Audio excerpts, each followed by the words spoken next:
RUROC have just launched their brand new EOS. This is the latest incarnation of their helmet lineup, taking over from the Atlas range. I currently have the Atlas 4.0 and it's everything I want in a helmet. It's quiet, comfortable, safe, and I have the shockwave system in it, which means I can listen to music, take Bluetooth calls at the same time. It will even interconnect to other shockwave systems as well.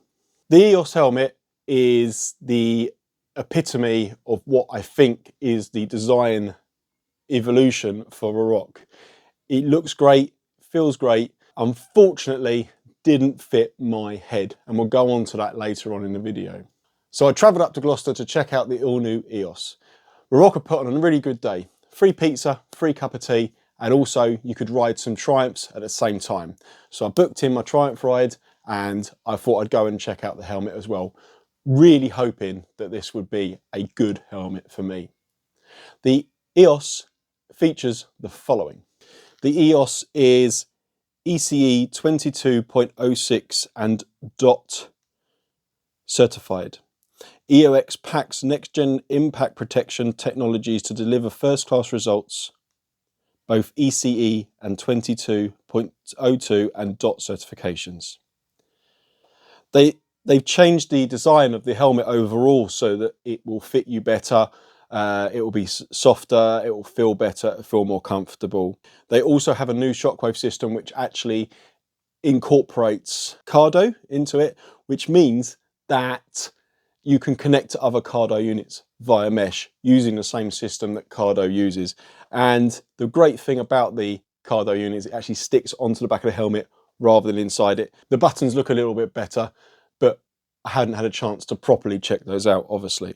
The shape has been redesigned. They've taken away the vents from the side. We were told that this makes them less noisy than the Atlas, although having said that, my Atlas 4 is perfect for me.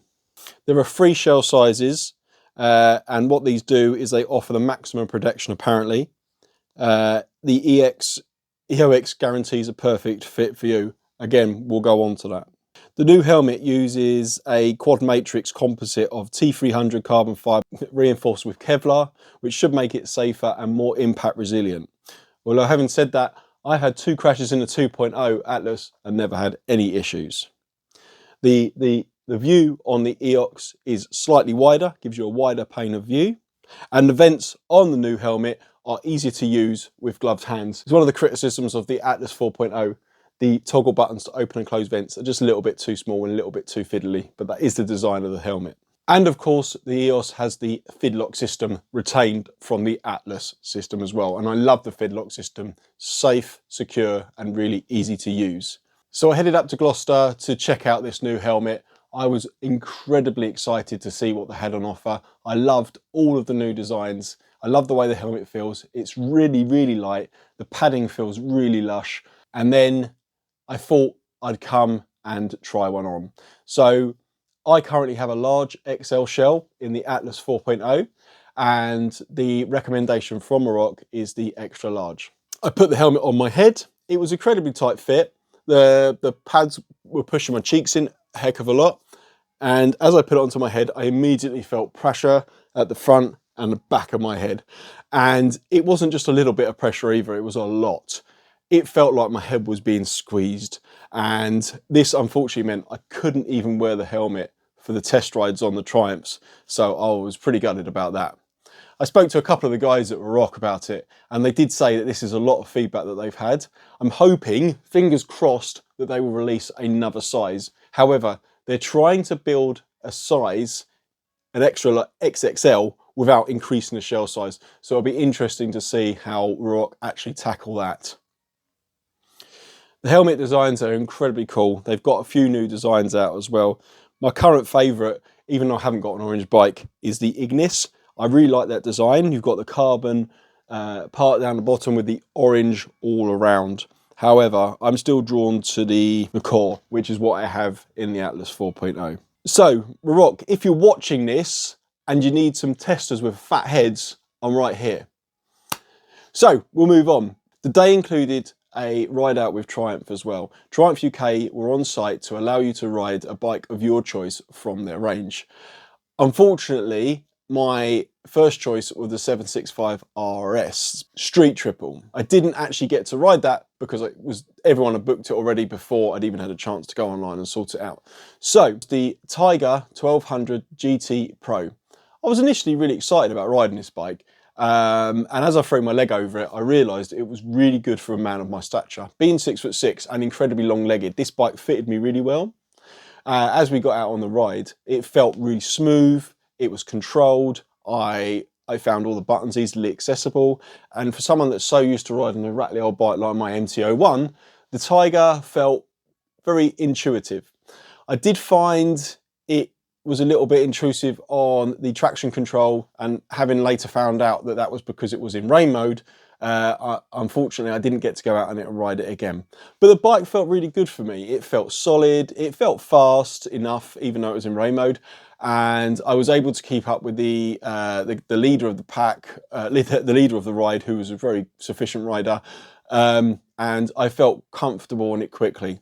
However, the only thing I found a little bit fiddly on my very short ride on this bike was the fact that the indicator was really fiddly.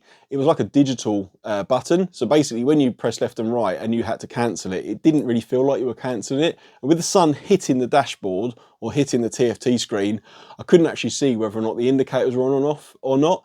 And I have a big habit of constantly smashing the crap out of these indicator buttons, and I just couldn't tell whether or not I was pressing it because there was no feedback.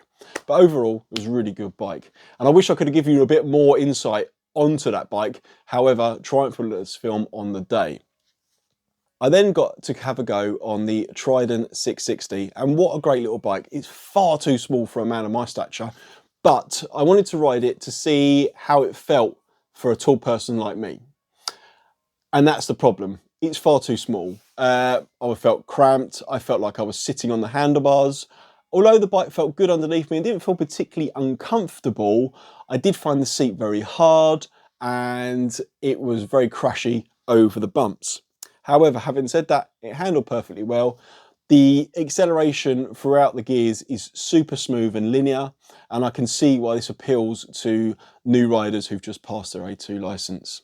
So yeah, I mean, what an absolutely brilliant day. I am gutted, absolutely gutted that the helmet didn't fit my head. And there was a few people up there on the day who all said the same thing. We all had fat heads, and unfortunately meant that we could not try the helmet out on the bikes, which was part of the day. You get to try the EOS helmet out on the bikes as well. But you know what? That didn't ruin the day.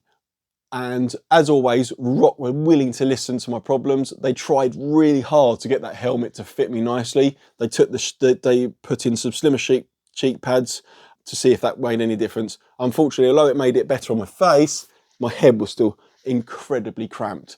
And that's the issue. I can't wear a helmet that's pressurizing my head that much. It would just be so uncomfortable. So fingers crossed, they go back to the drawing board and they make another size. RUROC, again, if you're watching this, please consider this mug as a tester for that new lid, because I'm so excited about it. If this is your first time watching the channel, please give me a thumbs up, give me a subscribe, comment below, tell me what you think. I'm always open to suggestions. And from that note, I'll see you next time at Tom's TC.